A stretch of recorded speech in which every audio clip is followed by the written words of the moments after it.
কালি এখন গুৰুত্বপূৰ্ণ বৈঠক হৈছিলে বৰ্ডাৰ ইস্যুত লৈ পেলাই আছিলে আৰু সামগ্ৰিকভাৱে আমাৰ বৰ্ডাৰৰ যিটো প্লেচ বা এপ্লিকেচি আছে কি মানে শেহতীয়া কি মানে হৈছে দূৰ কৰাৰ কাৰণে ডক্টৰ হিমন্ত বিশ্ব শৰ্মা ডাঙৰীয়া মুখ্যমন্ত্ৰী হোৱাৰ পিছত দ্বিতীয়বাৰৰ বাবে ভাৰতীয় জনতা পাৰ্টিৰ নেতৃত্বত চৰকাৰ গঠন হোৱাৰ পাছত দীৰ্ঘদিনীয়া চুবুৰীয়া ৰাজ্যৰ লগত থকা সীমা সমস্যা দূৰ কৰিবৰ কাৰণে কেতবোৰ বিশেষ ব্যৱস্থা গ্ৰহণ কৰিছে মুখ্যমন্ত্ৰী ডাঙৰীয়াই উত্তৰ পূৰ্বাঞ্চলৰ ৰাজ্যসমূহৰ মুখ্যমন্ত্ৰীসকলৰ যিখন বৈঠক শ্বিলঙত অনুষ্ঠিত হৈছিল তেখেতে এই বিষয়টো উত্থাপন কৰিছিল আৰু তাৰ পিছৰে পৰাই আমি বিশেষকৈ চুবুৰীয়া ৰাজ্য মেঘালয়ৰ লগত কেইবাবাৰো আলোচনা কৰিছোঁ মেঘালয় চৰকাৰৰ লগত আৰু মুখ্যমন্ত্ৰী পৰ্যায়ত এতিয়ালৈ দুবাৰকৈ কেইবাবাৰো আলোচনা অনুষ্ঠিত হৈছে পূৰ্বৰ এখন যুটীয়া সভাত মাননীয় মুখ্যমন্ত্ৰী দুয়োগৰাকীৰ উপস্থিতি হোৱা এখন সভাত সিদ্ধান্ত হৈছিল যে মেঘালয়ৰ লগত থকা দীৰ্ঘদিনীয়া সীমা সমস্যা সমাধানৰ কাৰণে ৰিজনেল কমিটি কৰা হ'ব সেইমতে 3খনকৈ ৰিজনেল কমিটি কৰা হৈছিল অসমৰ 3খন আৰু মেঘালয়ৰ 3খন ইয়াত চন্দ্ৰমোহন পাটোৱাৰী ডাঙৰীয়া পীযুষ হাজৰিকা ডাঙৰীয়া আৰু মই আছিলোঁ তদ্ৰুপ মেঘালয়ৰ মুখ্যমন্ত্ৰী ডাঙৰীয়াই 3গৰাকী মেঘালয়ৰ চৰকাৰৰ কেবিনেট মন্ত্ৰী কেইগৰাকীমান অধ্যক্ষৰ দায়িত্ব দিছিলে তো আমি যুটীয়াভাৱে আমি যিবিলাক ডিছপিউটেড পইণ্ট আছিল ডিফাৰেঞ্চ য'ত বেছি আছিল সেই এলেকাবিলাক আমি ভ্ৰমণ কৰিছিলোঁ তো আমাৰ ওপৰত আছিল দায়িত্ব কামৰূপ আৰু ৱেষ্ট কাৰ্বি আংলঙৰ যিকেইটা এলেকা ইয়াৰ লেংথ বাকীকেইটাৰ তুলনাত ডিফাৰেঞ্চ থকা বাকীকেইটা পইণ্টৰ তুলনাত যথেষ্ট বেছি আমাৰ মতে 26খন গাঁও ইয়াত অন্তৰ্ভুক্ত হয় আৰু মেঘালয়ে কৈছে যে 35খন গাঁও আছে যে কি নহওক যোৱাকালি যিখন আলোচনা অনুষ্ঠিত হ'ল কইনাধৰাৰ 1 নং অতিথিশালাত দুয়োগৰাকী মুখ্যমন্ত্ৰীয়ে আমাৰ যি ইনস্পেকশ্যন আছিল মৌখিকভাৱে সেই কথাখিনি জানিবলৈ বিচাৰিলে আমি প্ৰত্যেকগৰাকীয়ে সেইখিনি যোৱাকালিৰ সভাত উত্থাপন কৰিলোঁ তো এইটো কথা স্পষ্ট হৈছে যে ডিফাৰেঞ্চ বহু ঠাইত নোহোৱা হৈছে মানে অপিনিয়নৰ ডিফাৰেঞ্চ দুয়োটা পক্ষৰ গতিকে আমি আশা কৰিছোঁ আৰু মাননীয় মুখ্যমন্ত্ৰী ডক্টৰ হিমন্ত বিশ্ব শৰ্মা ডাঙৰীয়াই বিচাৰিছে যে 15 জানুৱাৰীৰ আগত যিখিনি ৰিপৰ্ট ফৰ্মেলি সেই ৰিপৰ্টখিনি দুয়োগৰাকী মুখ্যমন্ত্ৰীকে দিয়া হওক আৰু সেইমতেই আমি আগবাঢ়িবলৈ সিদ্ধান্ত লৈছোঁ আমাৰ বিশ্বাস আমি নিশ্চিত যে নতুন বছৰ পহিলা ভাগত নিশ্চয় অসমবাসীয়ে ভাল খবৰ পাব ইয়াৰ পিছতেই বাকী অন্য ৰাজ্যকেইখনৰ লগত যিদৰে সীমা সমস্যা আছে সেই সমস্যাখিনিও পৰ্যায়ক্ৰমে দূৰ কৰিবলৈ চেষ্টা অব্যাহত থাকিব যোৱাকালি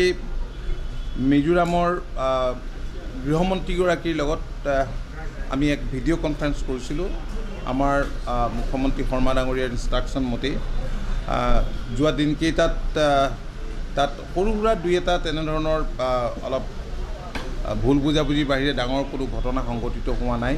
মিজোৰামত আমি যোৱাৰ পিছত আলোচনা কৰাৰ পাছত পৰিৱেশ পৰিস্থিতি সীমামূৰীয়া অঞ্চলত যথেষ্ট শান্ত হৈ আছে গতিকে আমি আশা কৰিছোঁ আৰু তেখেতসকলেও এটা কথা যোৱাকালি উত্থাপন কৰিছে যে মেঘালয়ৰ দৰে ৰিজনেল কমিটি কৰি আগবাঢ়িব পাৰোঁ নেকি আৰু আমিও সেই কথাখিনি কৈছোঁ গতিকে দুয়োগৰাকী মুখ্যমন্ত্ৰীৰ লগত আলোচনা মৰ্মে আমি ভৱিষ্যতৰ দিনত সিদ্ধান্ত ল'ম সম্পূৰ্ণ এটা বেলেগ প্ৰসংগলৈ আহিছোঁ এটা কথা ওলাই আছে যে কংগ্ৰেছৰ বৰ্তমান 2জন বিধায়ক অগপলৈ যাব ইতিমধ্যে কেশৱ মহন্ত ডাঙৰীয়াও মানে সংবাদ মাধ্যমক কৈছে যে যোগাযোগ চলি আছে সময়ত জনাম বুলি কৈছে এনেকুৱা কিবা হৈছে নেকি কংগ্ৰেছৰ বৰ্তমান চিটিং মানে MLA তেওঁলোকে অগপত যোৱাৰ মানে প্ৰস্তুতি চলাইছে বা যাব এনেকুৱা ধৰণৰ চৰ্চা কংগ্ৰেছ দলটো দেশৰ স্বাধীনতা অনা দল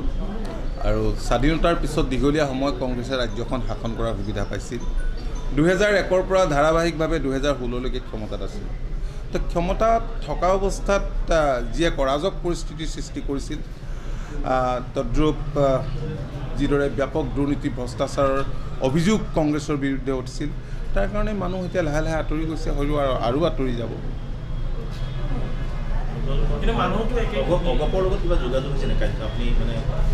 মই কেশৱ মহন্ত ডাঙৰীয়াই মই কি কৈছে নাজানো এনেইতো কথা বতৰা হৈ থাকে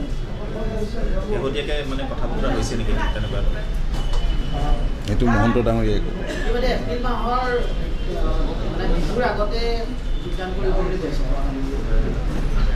মই আপোনালোকৰ মুখৰ পৰাই শুনিছোঁ আইৰাম গয়ামটো থাকেই আজিকালি ৰাজনীতি প্ৰথম মানে কথাটো উলিয়াইছিলে শাসকীয় পক্ষৰ বিধায়ক ৰূপজ্যোতি কুৰ্মীয়ে তেওঁ কৈছিলে যে 2জন বিধায়ক অগপলৈ যাব 2জন যাব বিজেপিলৈ তাৰপিছত কেশৱ মহন্ত ডাঙৰীয়াই কৈছে যে মোৰ লগত নাম কোৱা নাই যোগাযোগ চলি আছে বুলি হয়তো কৰিব পাৰে এই সম্পৰ্কে মই কোনো ধৰণৰ কথা এতিয়ালৈকে মহন্ত ডাঙৰীয়াৰ লগত পতা নাই মানে কেশৱ মহন্ত ডাঙৰীয়া আপোনাৰ মাজত এই বিষয় সন্দৰ্ভত আলোচনা নাই হোৱা এতিয়ালৈকে এই যে বিধায়ক নহয় কেশৱ মহন্ত ডাঙৰীয়াই কৈছিলে কেশৱ মহন্ত ডাঙৰীয়াই মোকো কৈছিলে আপোনালোকক যিমানখিনি কৈছে সিমানখিনিও সেই কথা প্ৰসংগতে পাতিছিল তেনেকুৱা কথা পতা নাই পোনপটীয়াকৈ আপোনাৰ লগত কথা বতৰা হোৱা নাই মানে বিধায়কৰ লগত আহি যোনে নহয় আমাৰ সতীৰ্থসকলে এইবিলাক কথা পাতি থাকে বেলেগ বেলেগ কাৰণ আপোনালোকে দেখিছে যে যোৱা দিনকেইটাত নতুন প্ৰজন্মৰ বহুত যুৱক যুৱতী ছাত্ৰ ছাত্ৰী অসম গণ পৰিষদলৈ আহিছে বহুতৰ লগতে কথা পতাৰ কথা কৈছে মই ইমান ডিটেইলছত এই বিষয়টোৰ ভিতৰত মই সোমোৱা নাই পোনপটীয়াভাৱে মোৰ সৈতে এই সম্পৰ্কত কাৰো লগত মই কথা বতৰা পতা নাই কিন্তু আমাৰ সতীৰ্থসকলৰ লগত পতাৰ কথা মই জানো তেখেতসকলে মাজে মাজে কয় ঠিক আছে কিহৰ আনুষ্ঠানিকতা ইয়াৰ কিবা সীমা নাথাকে নহয় আজি আপুনি মনত পৰা দিনাখনৰ পৰা মানুহ ইফালে গৈছে সিফালে গৈছে ইয়াততো তেনেকুৱা কোনো বাউণ্ডেৰী নাই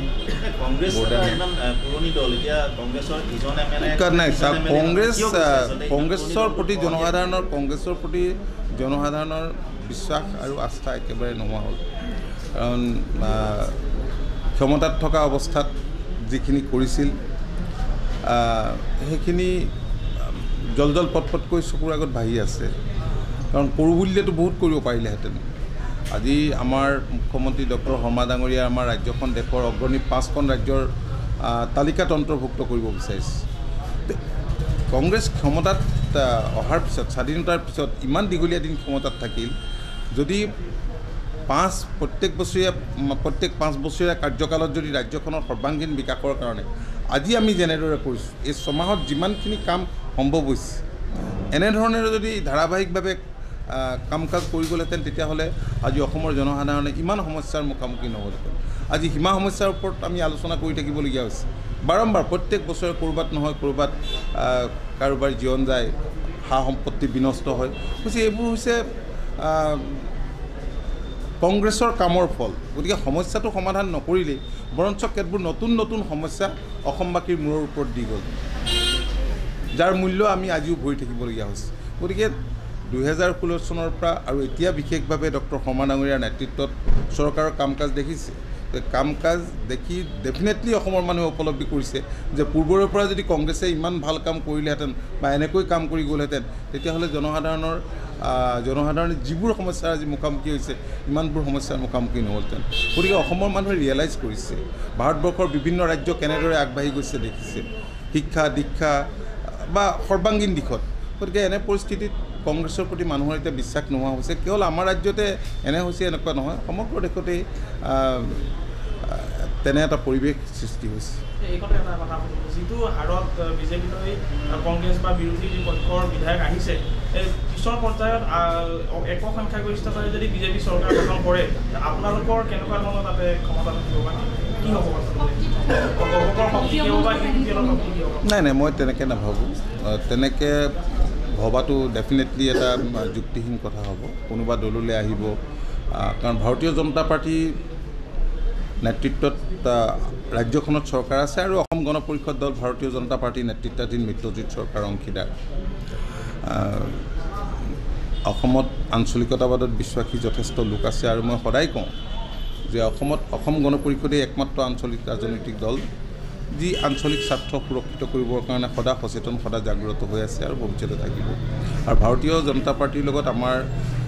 সমন্বয়ৰ এনাজৰীডাল পূৰ্বতকৈ অধিক মজবুত হৈছে ডক্টৰ হিমন্ত বিশ্ব শৰ্মা ডাঙৰীয়াৰ নেতৃত্বত আৰু সেই কথা দলৰ প্ৰতিজন কৰ্মীয়ে উপলব্ধি কৰিছে গতিকে মই আপুনি ভবাৰ ধৰণে নাভাবোঁ আপোনালোকে ধাৰণা কৰিব পাৰে মই নাভাবোঁ